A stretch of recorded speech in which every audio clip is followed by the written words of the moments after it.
Rob Dauster here. I got Jeff Goodman with me. Hell no. John Fate. Are we still live? Field of 68 till I die. I'm sorry, man. I blacked out. Randolph Children. DJ Khaled, you know the big DJ Khaled guy? Hansbrough up and in. Goodman needs to be fired all the time. Josh Tasker. You're going to beat people straight up. You know the deal. Drink responsibly tonight. I'll be drinking with you.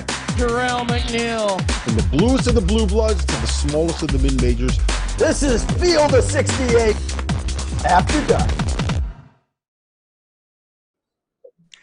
We are live here on the Field of 68 After Dark Tuesday night edition. I got the one and only Chris Mack with me tonight. The one and only Rob Dauster with me tonight. My name is Greg Waddell. And gentlemen, it's been an insane night of college basketball. Surprising results everywhere we look. We've got overtime games still going. We've got upsets. And we've got people flipping the double bird live in the middle of a basketball game, gentlemen. It's going to be an interesting one tonight. Let's start in my conference in the Big Ten, where we had the number 2 team in the country on the road in Assembly Hall. Purdue Boilermakers just destroyed Indiana, for lack of a better word. This was a non-competitive ball game pretty much throughout. Foul trouble early for the Hoosiers, but Zach Edey, 33 points, 14 rounds in 36 minutes. The best player in the country was the best player in the country tonight. Chris Mack, what did you see?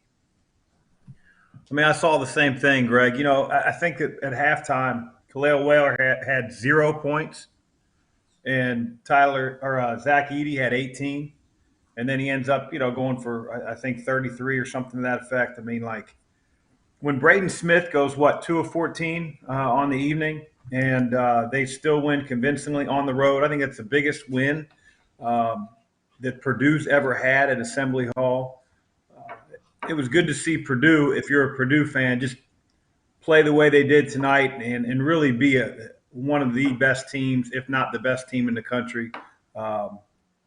I was really impressed. I mean, Ware's got to show up against the National Player of the Year. He's got to show up. He's got to stay out of foul trouble. He's got to be a presence and to get outscored by 18 in the first half against big fella. That's not a good recipe. And I don't know what IU's doing with their point guard situation. Xavier Johnson's a fifth-year kid. Whether he starts, whether he comes off the bench, they got to figure it out because right now it's sort of a train wreck at their point position. Gabe is a young guy, and he'll get better, but not the position you want to be in right now, especially going into the season thinking he was your guy, Xavier Johnson. Yeah, that was my biggest takeaway, was that the backcourt for Indiana is just it's a mess. And I know Trey Galloway played pretty well today, and he's had a pretty good season overall, but Xavier Johnson's been I forget that he's even on the team. There's times when he's playing, there's times when he's not. He comes in tonight, he had 19 points, 0 for 5 from the floor, 2 turnovers, no assists, no points. And you need more out of him. He was the guy that we thought was going to be one of the better point guards in the Big Ten last season. He came back this year to try to prove how good he can be and that he can be an NBA player and that he can have a chance at the next level. And I don't see it. He's committing flagrant 2 fouls against Rutgers. He picked up another flagrant today. I don't know what's going on there. I don't know what's going on with him. I don't know what is going on with that backcourt and some of the decision-making overall. But I think the bottom line is that you need guard play to be able to win in college basketball, and they just don't have good enough guard play. And I think that's the bottom line when it comes to this Indiana team. Like, if you look at their bigs, between Khalil Ware and Mackenzie Mbako and Malik Renew and some of the guys they got coming off the bench, there are enough bodies there and enough talent there to be able to compete with pretty much anyone if you get some level of point guard play that's anything close to competent. And we haven't seen that from Indiana this season. No. Yeah, I think it's why we called it out in the offseason, Rob, where it felt like at the time Mike Woodson was mortgaging the whole season on Xavier Johnson because he was going after all these front court players in the portal, and there wasn't really a lot of action trying to bring in additional guards. He ends up really needing 35 minutes a night from Xavier. Xavier has the injury concerns, and now I don't know if he's still battling through injury. If he is, obviously I feel for a guy in that situation, but this team just needs so much more than what he's giving them right now. Chris, I want to ask you this because Woodson was a little hot at the podium after this game, you should be, right? You lose a rivalry game at home in the fashion they did. That shouldn't be a surprise. But he had some very pointed comments for Khalil Ware in this one. He said, "I didn't think Ware was tough enough. I think Ware could have done a better job battling him, but he didn't. It's something you got to learn from." This isn't the first time Woodson has kind of called out an individual player by name in a press conference after a performance like this. Do you think those comments are fair from Woodson? Well, I certainly think they're fair. Whether they're going to help the situation, I think, is another thing. Only Coach Woodson knows his relationship with Khalil Ware. And it was sort of my point in the very beginning, Greg, when you got a guy that, for all intents and purposes, they were talking about being a possible first-round pick. Like you can't go and get a donut in the first half on your home court and think that it's going to be a competitive game. I know the point guard play isn't what it needs to be right now. But again, if you're talking about, possibly being a first-round pick, you've got to do more, whether that's on the defensive end or the offensive end. But that to me was a complete no-show by Ware. Only Coach Woodson knows the type of relationship he has and whether the kick in the pants will solve the issue, but they need more out of him. And, I guess I go back to what Rob was talking about before about Xavier Johnson. I'm sure that he's putting a lot of pressure on himself. I think he thought going into his final year he was going to be auditioning for the next level, thought maybe he had a chance to be on an NCAA tournament team and really be the guy and take a step up from his junior year to his senior year. And then he gets injured and he's out the whole month of December. And I think he's probably putting a lot of pressure on himself right now. And then not necessarily knowing is he coming off the bench? Is he starting? And again, like you talked about, Greg, is he battling the injury still? Because he doesn't look like he did a year ago. And, players generally get better, especially as they get older and they get more experience. He should be really confident. I'm sure that injury set him back, and he's probably more in between the ears right now than anything. But Indiana's got a lot to fix here over the next couple of weeks. Yeah. Rob, you've taken a lot of shots at the Big Ten Conference as a whole, and I have a very pointed question for you in response to this game. Does this result say more about Purdue, who is the best team in this conference, or does it say more about Indiana and where they're at as a program? I think it says a lot about Indiana, but I do think that this is a statement performance by Purdue. There's what's the saying with rivalry games, right? You throw the records out, like anybody can beat anybody in a game like this, on a night like this. That Assembly Hall's going to be rocking. You have number 2 Purdue coming in. Indiana and Purdue were tied in the Big Ten standings at this point, right? They were both 4-2 coming in. So if they are going to have a chance to be able to make a run at the conference with Wisconsin losing, it's not out of the question for Indiana to win this game, a game out of first place in the Big Ten. It's not. They could have won the league. Like, they could have been a game out of first place. I'm not saying they could have won the league, but they could have been a game out of first place in the conference with a win here. And Purdue goes in and just completely embarrasses them. They're up 22 at the half. It's 51-29. It felt like this game was over 10 minutes in. I told Robbie Hummel that he probably could just go home at halftime. He doesn't need to be there. Just get an AI Robbie Hummel to call the rest of the game, and he's good to go. Get a move on, get back to Chicago a little bit more quickly. And the wildest part about it to me, guys, is that I think Braden Smith is like a top, 6 to 8 point guard in college basketball this season, and he was bad tonight. He shot 2 for 14 from the floor. He was 0 for 6 from 3. I know he had 9 assists, and he kind of kept the offense moving, so it wasn't like a total train wreck, but he didn't play great. And generally speaking, when he doesn't play great, like the way that Nebraska beat Purdue last week was they completely took away Braden Smith and they completely took away Zach Edey, and they dared anybody else on the floor to beat him, right? And then we saw a night tonight where Braden Smith goes 2 for 14 from the floor and Purdue's still up by 22 at halftime. Like, it's a statement to me from Purdue and in terms of what they can be and how dangerous they are. I feel like there's only been one game this year, Greg, and correct me if I'm wrong, where Purdue has played a marquee opponent and they got a great game out of both Fletcher Lawyer and Braden Smith, and that was the 92-84 win over Arizona, what was basically like 1 versus 2 in college basketball at that point. And we talk a lot about how UConn still has room to grow with Steph Castle getting healthy and Donovan Clingan getting healthy, and them haven't played together really when they've both been fit. I do feel like there's room for Purdue to grow because we just don't see Fletcher Lawyer and Braden Smith play great games together at the same time. I don't know what's going on. Do they have like an NIL deal or something like that says they're not allowed to have great games in the same night? I think they had to cut Lance Jones in. I think that's what happened, right? Yeah, they used to be able to combine for 100%. Now he's taking some of the shine. He was pretty good tonight for the record. But He was. I was curious where you would go with that answer, though, Rob. And I think it is important to praise how far Purdue has come. Because in the past, they don't survive a performance like that from Braden Smith. Now, the one thing I would add is I think it's easier to get to the finish line the way they did tonight, in the fashion they did tonight, when 3 of Indiana's starters are auto-benched with 2 fouls by the under 12. I mean, that just happened. And I don't like playing the officiating game. You can do this with every single Purdue game all season long. It's very difficult to officiate Zach Edey.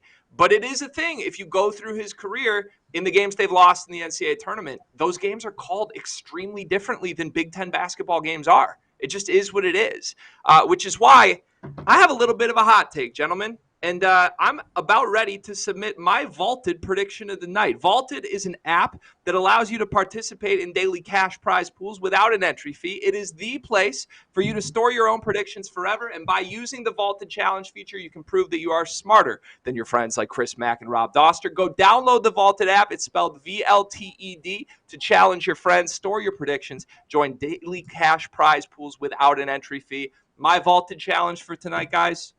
I saw enough. I saw the demons in Braden Smith's eyes tonight, guys.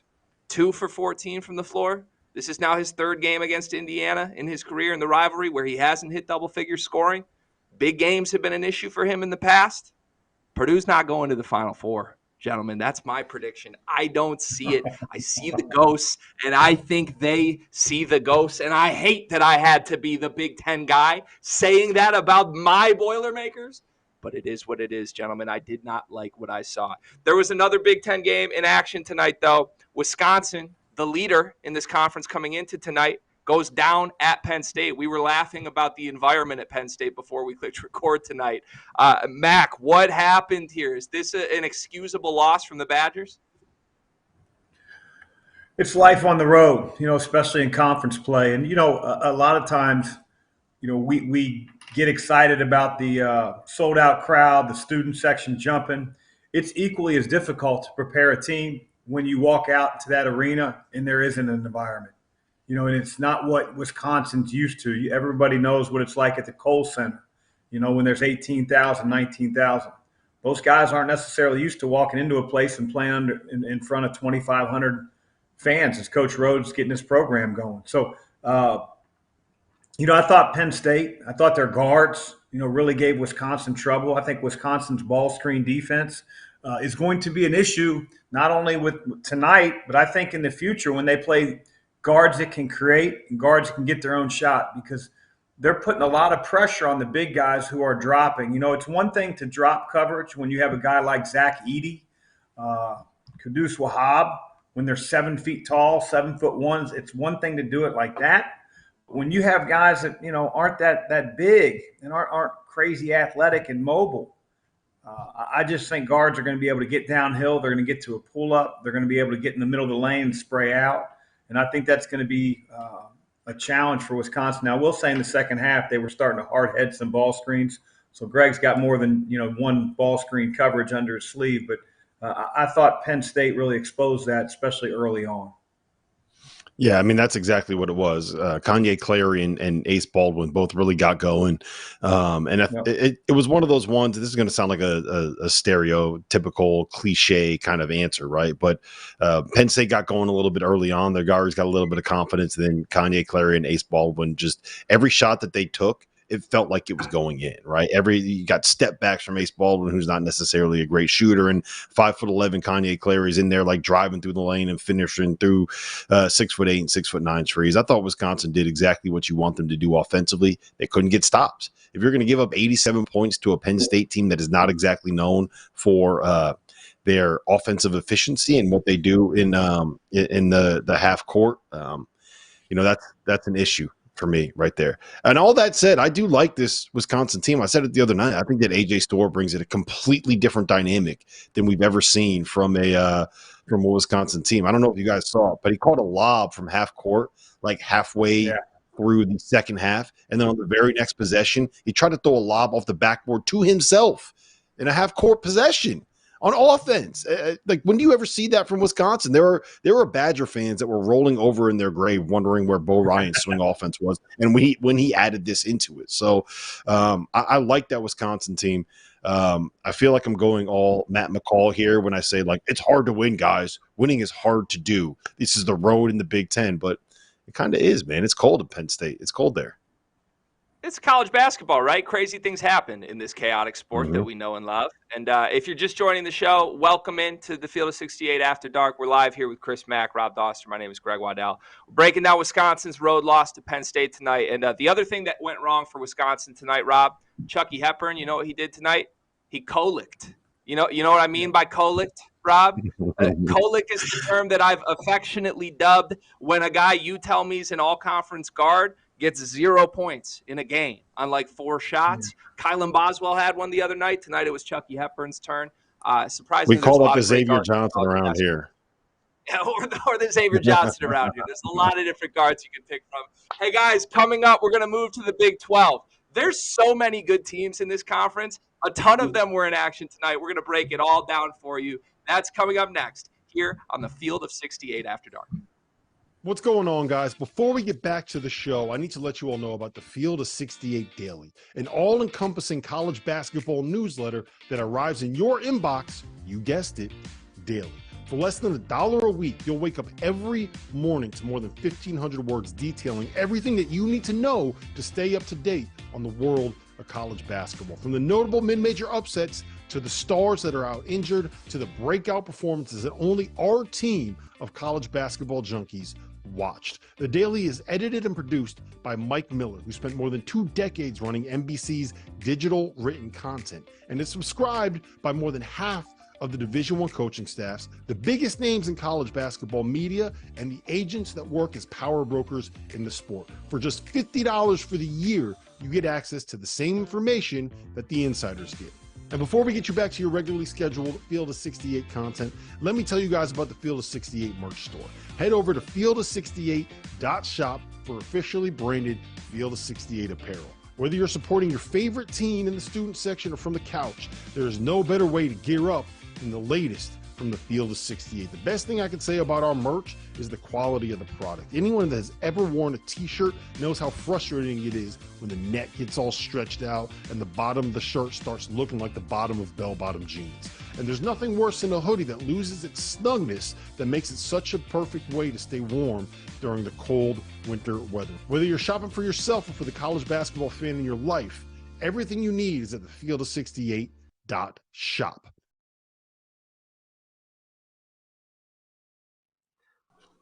Welcome back to the Field of 68 After Dark. Rob Dauster's in the building. We got Chris Mack in the building. My name is Greg Waddell. We move to the Big 12. For my money, this is the best conference in college basketball, and a bunch of the best teams in this conference were in action tonight. We start with Kansas State's overtime victory over Baylor.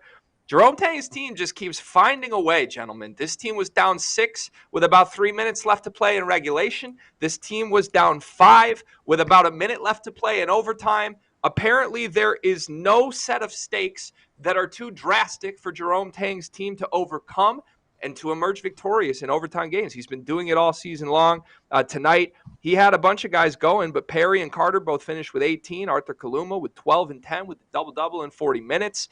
A big-time home win against his old program. That's got to feel good. Rob, are you surprised Kansas State emerged victorious at home? I mean, no, because the Octagon of Doom is the Octagon of Doom, and we were there for the Kansas State game last year that went to overtime. And that place, when it is loud, it gets loud. So that's one of the better home court environments I don't think people really pay enough attention to. I think the most impressive thing from this win is that they were able to really slow down a Baylor offense that I think has been kind of underrated in terms of how good they are, right?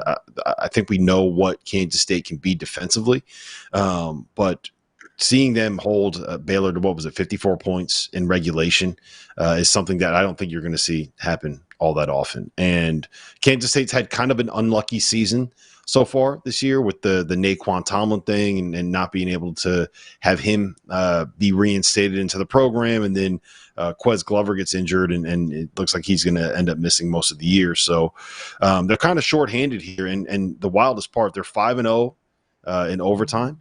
And if Tyler Perry doesn't miss a jumper at the end of that game on Saturday at Texas Tech, then Kansas State is sitting here at 4-0 in the Big 12. And they haven't exactly had the most difficult schedule. It's going to get a lot harder than UCF, West Virginia, Texas Tech, and Baylor here in a little bit. But I think that it is a very promising sign. And this is the kind of win that they need to be able to find themselves on the right side of the bubble on Selection Sunday. They got a lot of work to do in this conference to be able to get to probably like 8-12 might be enough to be able to get them in, assuming they get the right wins. But this was a win that they needed and one that they can kind of pin to the top of their resume. Best win they have this season. That's a big one for Kansas State. Yeah, it's definitely the best win of the season. I just think that anytime you're in your conference race, we've talked a lot about, winning on the road is hard, but you always want to be able to defend your home court. And I feel like the theme of the night is time and score decisions, not just by Kansas State and Baylor, but we saw it in the UC TCU game. We saw it in the Wake Forest NC State game. Some of the decisions in the last 2 or 3 minutes by some of the players and just the lack of execution.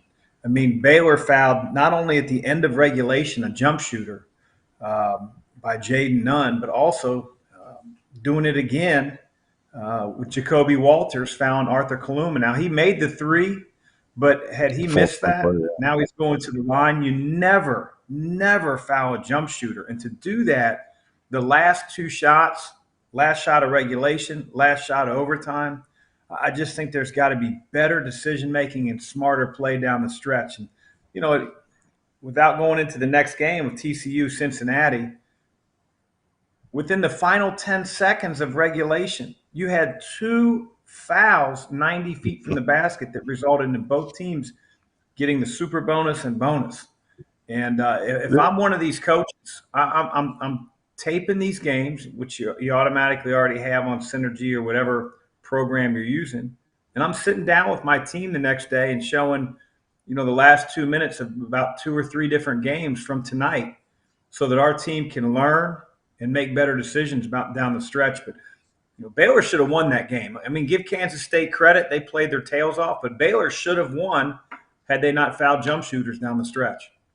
Yeah, I'll give credit to the shot making down the stretch there. I want to talk about that Cincinnati TCU ending. Cincinnati got a massive overtime win against a TCU team that was one questionable flagrant foul on Ernest Udeh away from being 3-0 with a win in Fall Allen Fieldhouse. TCU missed a jump shot with about 6 seconds left, and then 90 feet from the basket committed a foul with 3.5 seconds left in a tie basketball game. Cincinnati goes down. They miss both free throws. And then Aziz Bandago, I think that's how you pronounce his name, he committed a foul trying to get the rebound 90 feet away from the basket with 3.1 seconds left. TCU goes down to the other end, misses the front end of the one-on-one, and then Day Thomas from Cincinnati gets the rebound, goes up and fires up a half-court shot. They could have called a foul as he's trying to get up to half-court, and then the dude lets the half-court shot go, and it goes off the back of the rim. And it goes to overtime. That is right there the most college basketball sequence I've ever seen in my entire life, and I loved every damn second of it. It was. I know Mac as a coach, it probably drives you crazy, but I'm sitting there watching it being like, this is nuts, man. What is going on? I think these guys might be drunker than the students that are sitting in the student section.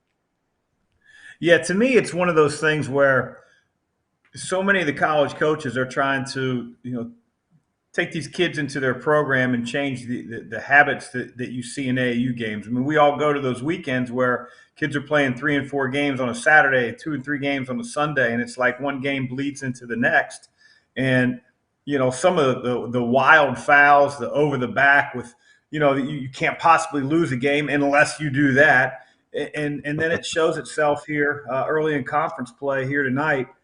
Again, I don't say this tongue in cheek. If I'm a coach right now, I'm showing those moments to my team tomorrow, whether we're whether we were playing that game or not, because I want my team to learn and not be the history coach and talk to the team about why we lost or what happened, what we should have done. You want to be a little bit proactive, but man, there's a lot of film to be shown after tonight's games, especially the Cincinnati TCU game. Yeah, and just to reiterate one point, Greg, and then I'll give it back to you on Cincinnati. They have that road win at BYU, but beyond that, it's nothing but like sub 150 wins that they have this year. So picking up a win over TCU, even in overtime at home, is a very, very big win for a Cincinnati team that has some pretty good numbers in the metrics. And like I feel like I'm beating a dead horse here because we just said it about Kansas State, right? And we just said it about TCU, but Cincinnati is one possession, a Max Asmus game-winning jumper at home against Texas, and then one possession and a 3-point loss at Baylor away from now being 4-0 in the league, and that's Cincinnati, right? BYU is a team that's been in the top 20 of the rankings all year long. Part of the question that we had about the Big 12 was like, man, it's going to be tough for these teams to get in there. Well, you know what? Cincinnati's 2 possessions away from being in first place in this conference and 1 possession away from being 1-3 in the league. Like, this league is ridiculous, man. The Big 12, I don't know how coaches go here. I feel like you go through a lot of Pepto-Bismol as a coach if you're going to be coaching in that conference. A lot of Mylanta. Yeah. You even look at UCF, the other newcomer likely at the bottom of the table right now, right? 1 and 2 in conference. Their only win, Kansas, right? Like these teams have really adjusted right on the fly and come in and made some waves. Yeah, the word that comes to mind from TCU Cincinnati for me was just slop, which can make for an enjoyable viewing experience sometimes. But in this game, 34 turnovers. That is as many 3-pointers and free throws as were made combined. Like just so many turnovers, so many fouls in this game, and a chaotic ending. Sign me up. It felt like March. I'm very in. Question for you both, just rapid fire style, and then I do want to pick your brain on the Kansas result tonight. Of the teams we just talked about, I think Baylor feels like they're a little bit ahead of the other 3 in the equation here. Kansas State, TCU, Cincinnati. If you guys disagree, feel free to let me know. But I'm curious, out of those 3, Kansas State, TCU, and Cincinnati, which team do you trust the most to sort of elevate out of the middle of the pack in the Big 12 into maybe the upper tier and a lock NCAA tournament type team? Let's go to you first, Chris.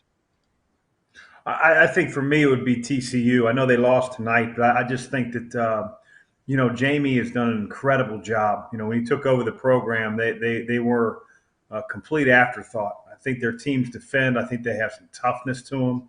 And, you go on the road in the Big 12. We talked about it before. It's the best league right now, and it's showing itself to be. I mean, how many teams do you have in the top 25? 7. It's a monster. And then you have teams that like you talked about, Greg, UCF, beating Kansas at home. I think that the newbies in this league, are trying to make sure that they belong early on. No one wants to take their lumps and, have a 4-16, conference season and talk about the adjustments they need to make. And so they're coming out swinging, and obviously their crowds are excited. Their home court, the home court advantage that they're going to have moving up in leagues. I mean, they're excited to welcome these teams, to get a Texas at UC, to get a TCU at UC. It's a big deal. And so it's going to be a hard place to win, just like the other places. Whether it's Houston, UCF, BYU, they all got great home court environments. So, but for me, it would be TCU in a long-winded answer. Yeah, I don't disagree. I do think it's TCU. I think Emmanuel Miller is probably the best player out of that group, and I think adding Trevian Tennyson and his shooting ability changes things for TCU. But just to play devil's advocate, I'll say Kansas State because I trust their point guard play a little bit more. And I do think that eventually the duo of Cam Carter and Tyler Perry are going to shoot better than 31% combined from 3. Like, Tyler Perry is one of the best shooters in all of college basketball last season. He didn't forget how to shoot. I think he's just taking a little bit more time to adjust to that level. And Cam Carter, Tang raved about him to us in the offseason. So I think that that combination of those 2 guys will be enough that once they kind of figure it out in league play, they'll be able to make a little bit of a run. So I'm in on Kansas State. And what is Tang's record in overtime games? 10-0? Yeah, 5-0 this year. Man. It's insane. There you go, man. It's pure insanity. Yeah, just stepping back broadly, there are 9 teams in this conference with 13 or 14 wins. It's going to be a gauntlet, and we haven't even talked about 2 of the best games from tonight. Coming up, we are going to talk about those games. We're going to talk about BYU's win over UCF. We're going to talk about Kansas's win over Oklahoma State. That's next on After Dark.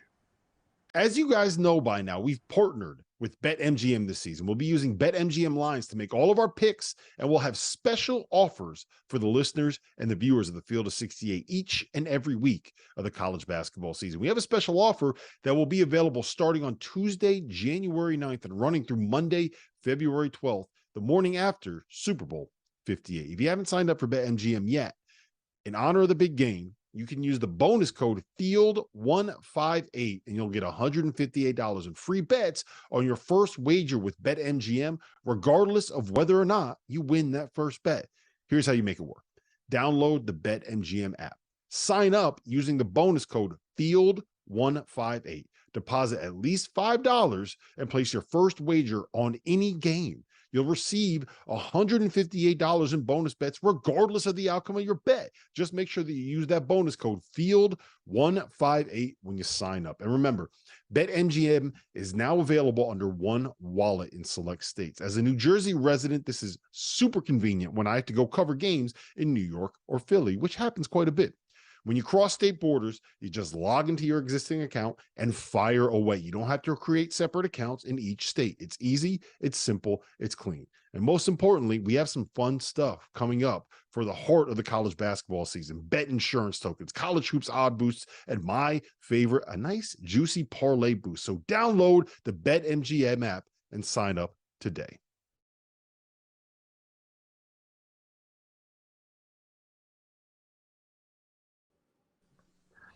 Welcome back. It's the Field of 68 After Dark. Rob Dauster, Chris Mack, Greg Waddell in the building on the show tonight. We are in the middle of a deep dialogue on how good the Big 12 is. This conference is absolutely loaded. There's 2 games we haven't gotten to. Let's go to Kansas, where they were on the road tonight against Oklahoma State in Stillwater, a 90-66 thrashing by the Jayhawks. 5 guys in double figures.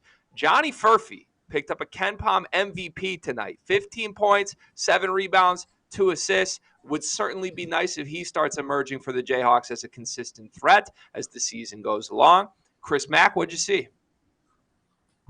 See a team that had really good balance tonight. Obviously, Hunter Dickinson and KJ Adams, combined for, 40 and double-digit rebounds. But to have 5 scores, because they're not a deep team.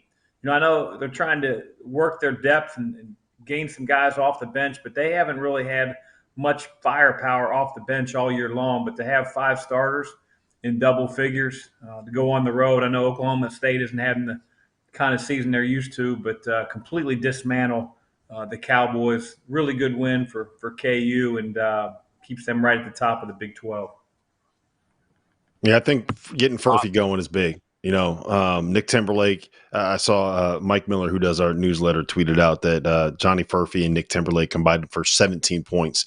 Furphy had 15 of them in the first half. Nick Timberlake had a nice dunk. But I think getting Furphy going is a big thing for them because he is big. He's a little bit more switchable defensively, and he can really shoot it. So he's young. He's adjusting to the American game and to the college game. But if he can find a way to be a guy that can consistently give you – I don't know, like 8-9 points a game and shoot it at like 35 to 40% from 3 and be something offensively. I think that's really, really big for Kansas. Yeah, Rob, no offense to the lovely Mike Miller, who we love here at the Field of 68, but saying that Johnny Furphy and Nick Timberlake combined for 17 points, that's like saying me and Jeff Goodman have combined for 10 great teases tonight. It just doesn't happen, okay? One guy's carrying the load there a little bit.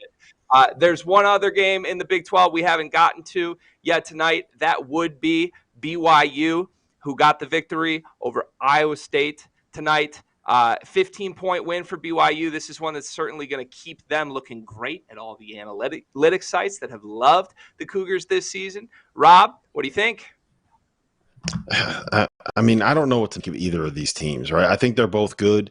I don't think either of them are anywhere near as good as what their metrics say right now on KenPom. BYU is 9th, Iowa State is 15th, and that is just, I don't know. I can't wrap my head around that one. That's one of those ones where when you see those numbers, it makes you say, what's going on with KenPom and some of these decisions that he's making? Did he tweak his formula or something like that? No, I don't know. I mean, look, BYU is a team that they are going to have to consistently prove it to everybody throughout the season.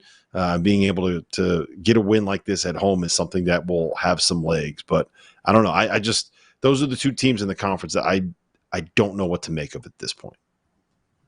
Yeah, I mean, I think Iowa State, they tend to keep games close. Just their style of play, the way they play. And to have their first double-digit loss of the year, obviously a really difficult place to play. BYU last week had dropped 2 games in a row, and then they get a good win at UCF and come home, have to play a top 25 team in Iowa State, and they handled them. You know, it was close early on, but they ended up handling them. You look at BYU, I think, you know, to Rob's point, I think what separates them, if they can shoot the ball well, you know, obviously Pope, he runs some really, really good stuff. But if they can hit shots, they can play with anybody in the conference. But I think that's going to be a telltale sign. Tonight they shoot 35 threes, make 13 of them. Where on the other hand, I think Iowa State shoots 14. I mean, it's 2/3 less, you know. So BYU, if they shoot the ball, I think they'll be formidable, especially at home. Yeah, you hang 87 points on the third best defense in the country. Like, that catches my attention anytime that happens. And BYU's capable of doing that clearly. Hey, I want to move to the SEC, where there's been, again, action all over the country tonight. There's a bunch of games in the SEC I'd love to talk about. But one from early this afternoon, the 5 p.m. Eastern tip, Tennessee just smoked Florida. Now, there's a conversation to be had about where this Florida team is headed, 1-3 in the conference now, 11-6. But the story of this game was just Dalton Knecht. What an offensive superstar. I mean, this kid, 36 points against Georgia, 39 points tonight in back-to-back games. I don't know what you can do to stop this kid. Chris, what are you seeing with Knecht right now? You know, I see a guy that reminds me a whole lot of Bobby Sura. You know, he's very, very capable, obviously, shooting the hell out of the ball from the three-point line. But he's athletic. He gets out in transition. If you put a smaller guard on him and post you up, he offensive rebounds. I mean, he just tries to find different ways to score. And he's equally as adept of doing it any way he wants, just depending on the matchup. But, you know, I've been waiting for this Tennessee team to play the type of defense that we're all used to under Rick Barnes. So I feel like at times they can score, but they've also given up in certain games 80, 85 points.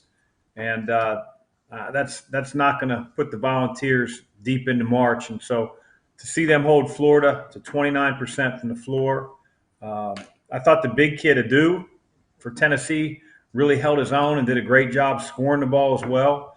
And if Tennessee can continue to score like this and they start to get their defense in check, they're going to give any team in the conference a run for their money for the title. Was I the only one that thought that Chris Mack was about to say Dalton Knecht reminds me a lot of Chris Mack? I thought that that's where that statement was going. I wish. I'll go more with Bobby Sura. I would have respected it if that was the play for the record. Hey, our very own Rob Dauster got a chance to sit down with Dalton Knecht after this game. Rob, let's air that interview right now. And now let me welcome onto the field of 68 after dark, fresh off of 39 points and 8 boards in an 85-66 win over Florida. None other than Dalton Knecht. Dalton, your last 3 games, you're averaging 34.3 points and shooting better than 60% from beyond the arc. What happened, man? You caught fire. Just playing with confidence out there and just always just getting back to my hard work.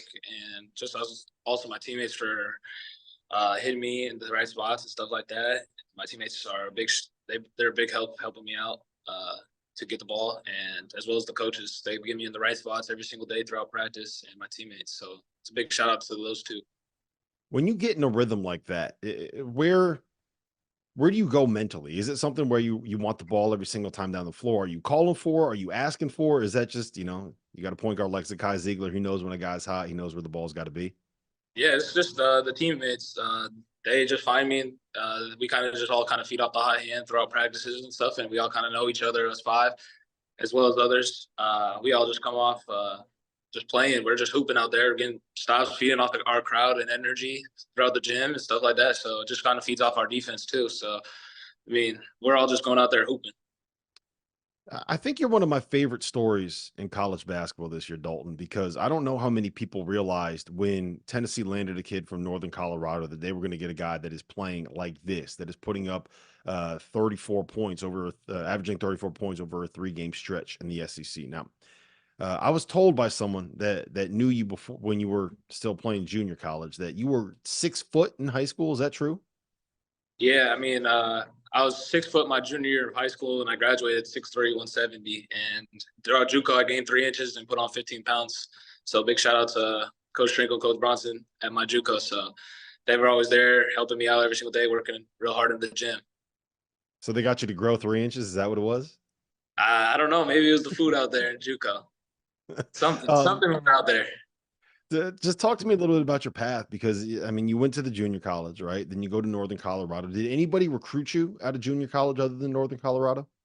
Yeah, I had a couple high majors and stuff like that in a lot of schools, and I thought Northern Colorado was the right move, and it was, and they taught me everything. So I feel no hard feelings and stuff like that. It's just I love that school just as much as I love Tennessee here, and as well as my JUCO. When did you feel like you really made the leap as a player, right? You're 6 foot as a junior in high school. You go to junior college. You go to Northern Colorado. Even your first year there, you averaged 9 points in 24 minutes a game. When do you feel like you kind of made that leap as a player where everything came together for you? Just a lot of hard work and dedication, just staying to my craft. And I have had a lot of great teammates in the past to help me out, learn from them and stuff like that. So it's just always staying in the gym, a lot of hard work, just a lot of hard work and dedication. If I would have told you when you were a 6 foot junior in high school that you'd be starting and averaging 18 points a game for a team that's top 10 in America, competing for SEC championships and in the mix for a national championship, would you have believed me if I told you that then? Probably would have, because I've always played on a chip on my shoulder, and I always wanted to play on a team like this, and just always wanted to just compete against the best of the world every single night, day in and day out, with my teammates as well. So, I mean, I just thought it was just a lot of hard work, and it brought me here. Well, listen, man, congratulations on the success. Best of luck the rest of the season, and hopefully we'll catch you again down the road. Keep putting up 39 points, and we're going to have you on the field of 68 every night. Yes, sir. Will do. All right, that was Dalton Knecht. Rob, I mean, can you say more about an offensively gifted player in the country right now, the Knecht? It's like Zach Edey and him as far as offensive dominance goes. It's funny that you're saying that as we're watching Wade Taylor put up 41 points on Arkansas in a 20-point comeback in Fayetteville. I guess we'll talk about that next. We'll talk about the performance next because there's still some time left there. But I mean, the thing about Dalton that is so impressive to me is that we kind of got into it a little bit, but there's like he's one of these guys that grew late and like there's no like the ego's not there, right? Like you can see him work, you could see him develop, you can see him grow, and it feels like he's getting better throughout the year. You know what I mean? Like it's not one of these things where he necessarily came in doing. Like, I don't know. I'm so impressed with him as a player and as a kid, and it's been a lot of fun to watch his development. Yeah, he's just an impressive all-around kid. Go ahead, Chris. I think it's a big jump, and I think that internally. You've got to figure out like, hey, I know I belong here, but can I really be one of the best players on the team, in the game, in the conference? Oh, tough shot! Wow, that's game. Wow. So live, we are reacting here as Arkansas takes down Texas A&M. We'll do the fourth block on Arkansas's come from behind / lead blowing win. I don't know. This was an insane game. I have a more pointed question for you guys first, though. Who wins this conference? We have a minute till break. Who wins this conference, Chris Mack? I'm going with Kentucky, man. I like their guards a little bit more than Auburn's. Obviously, I think Auburn's having a great season. That's going to be a showdown when they play in late January, I think, or maybe early February. I can't remember when they play. But right now, I like Kentucky. although Tennessee's coming. Rob? Give me Auburn. Give me Auburn. I'm buying the shot making, I'm buying the bigs, and I'm buying the fact that they have maniacs like Katie Johnson accepting a role off the bench after spending so many seasons as a starter. There. Is it too late to say Arkansas? Can we just say Arkansas is going to win it? Like the must bus? Is this him figuring it out? Don't say Arkansas. Just to be different, my answer is Alabama because Nate Oates will shove anybody to make sure he gets the championship. Hey, coming up, we're going to break down this crazy Arkansas game and everything else that we saw in a wild Tuesday night across college basketball. That's coming up next on the Field of 68 After Dark. What's going on, guys? Before we get back to the show, I need to let you all know about the Field of 68 Daily, an all-encompassing college basketball newsletter that arrives in your inbox, you guessed it, daily.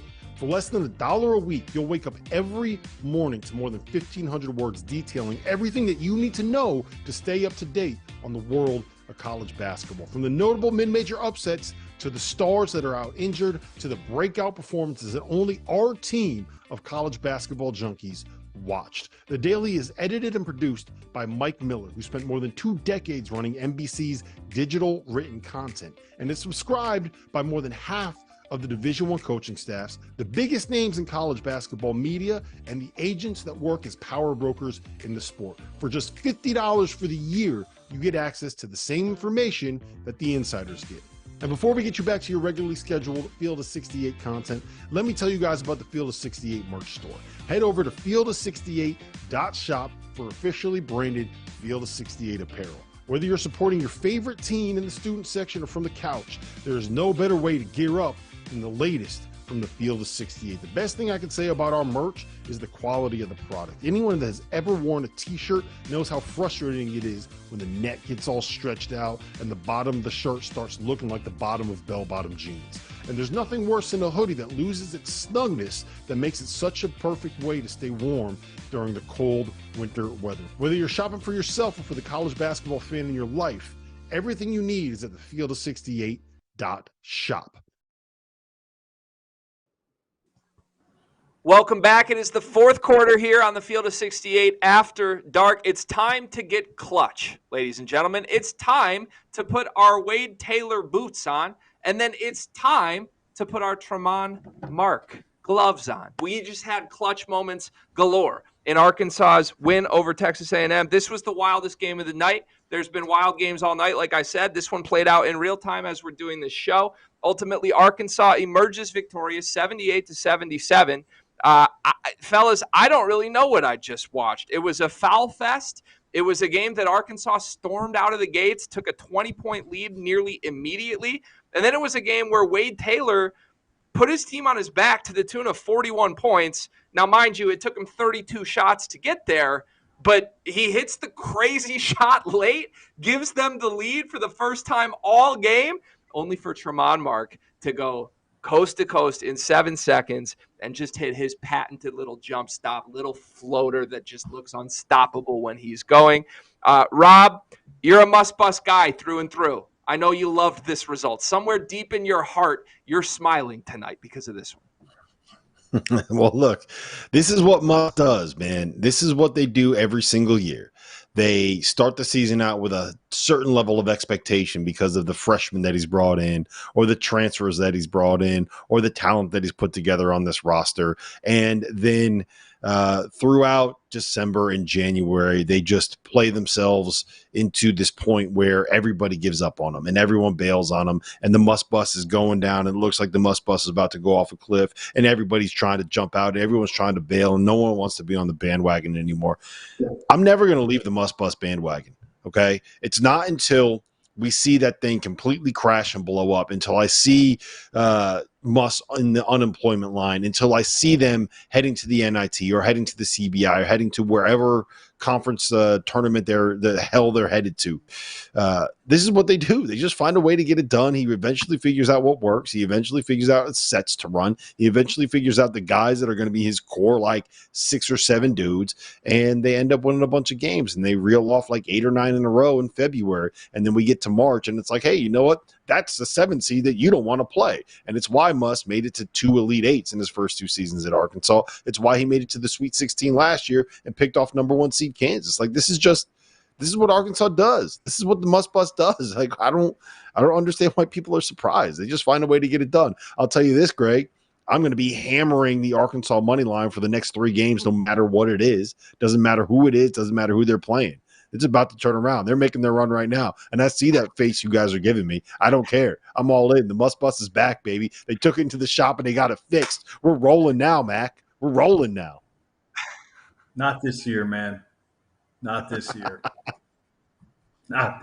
You said till all the wheels are off. Well, I can tell you 3 out of 4 of them are, because they're 1-3 in the league, and they needed a last-second prayer by Trayvon Mark to prevent them from going 0-4 in the league. I don't see them making the annual Muss Bus convention trip to March Madness. I think you're going to be following them in the NIT.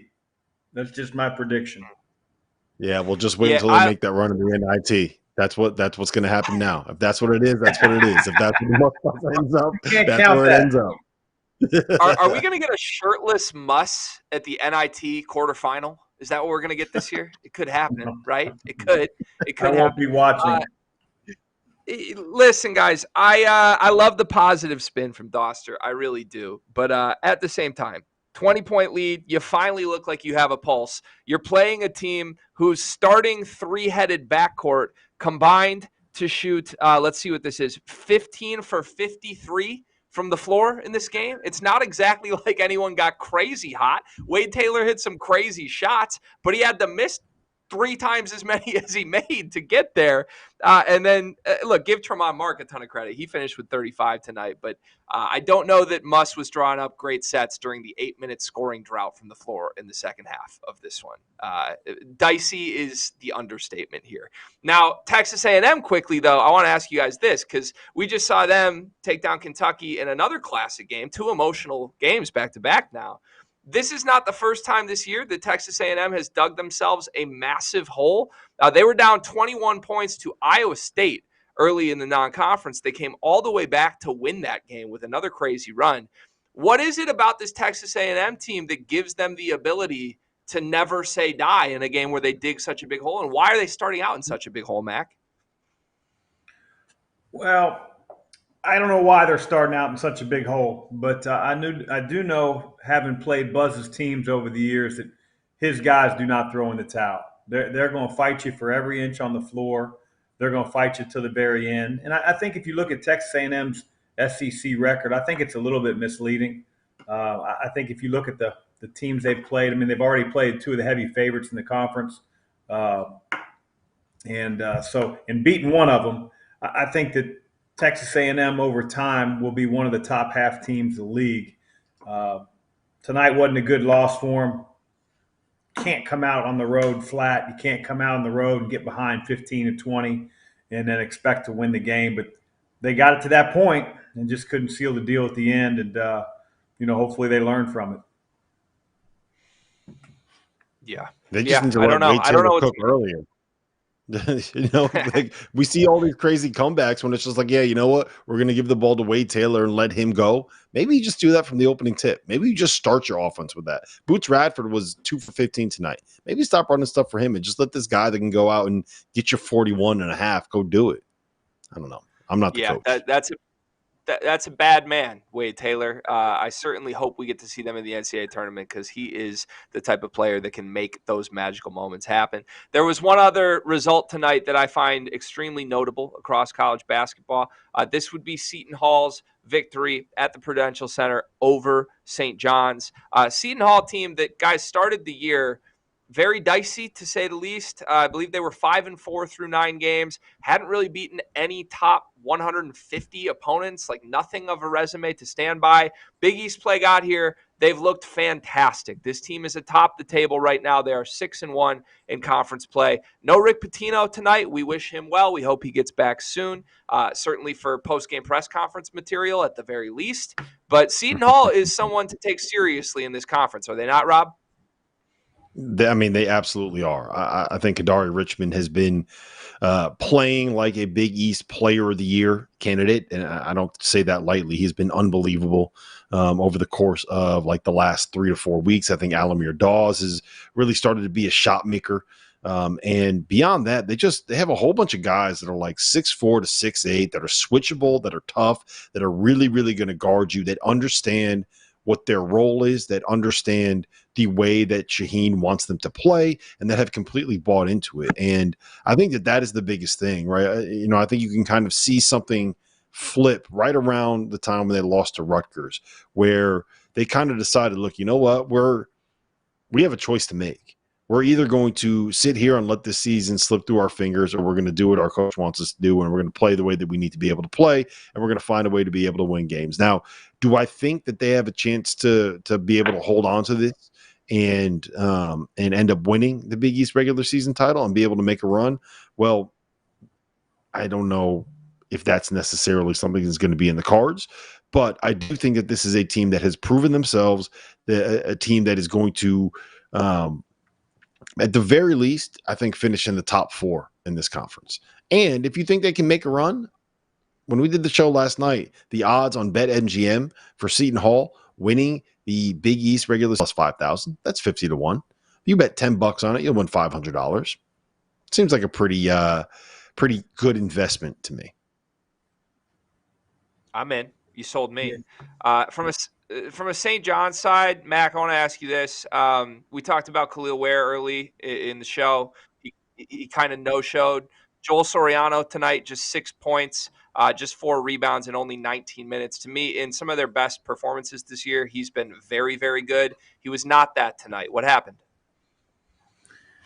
Yeah, it's interesting just watching St. John's throughout the year. I think the easy thing to say is, hey, they miss Coach Pitino. But I think Soriano misses Coach Pitino, because Soriano, he knows that Pitino is going to be on his ass constantly. He was on him about his weight over the summer. You watch games, he's in the huddle, he's on him. And, I think he drifted. I think that Seton Hall hit him over the head with a baseball bat. I think the thing about Seton Hall to me, Greg, and I know you want to know about St. John's, but I'm just so impressed with Seton Hall. They played so many different teams. They played a monster schedule in November, December, from Iowa to USC, who I know isn't having the greatest of years. They've played Baylor. They've played some really good teams. They're not scared of anybody. They got dogs. They got versatility. They're all about the same size. Kadari Richmond can get his own shot in the lane anytime he wants. I'm really happy for Shaheen, because obviously when he took over for his former boss, there's a lot of pressure on him to continue, what Kevin had really built. And it didn't go the way he wanted to last year. But, man, after starting off just sort of ho-hum, these guys have really taken off. And I don't think it's going away. Do I think they win the league? Probably not.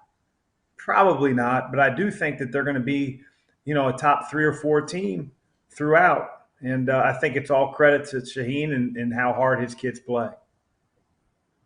Rob, Big East is your domain. Who wins this conference? Can't ask this guy. Enough said right there. Tell me I'm wrong, Jack. Tell me I'm wrong. You're not. I thought we could get him, Mac. I thought this was the moment. I thought he was vulnerable, okay? Hey, listen, ladies and gentlemen, thanks for rocking with us tonight on this crazy night in college basketball. We're going to be here for the next 30 minutes in the afters as well. For Rob Dauster, for Chris Mack, we'll see you next time.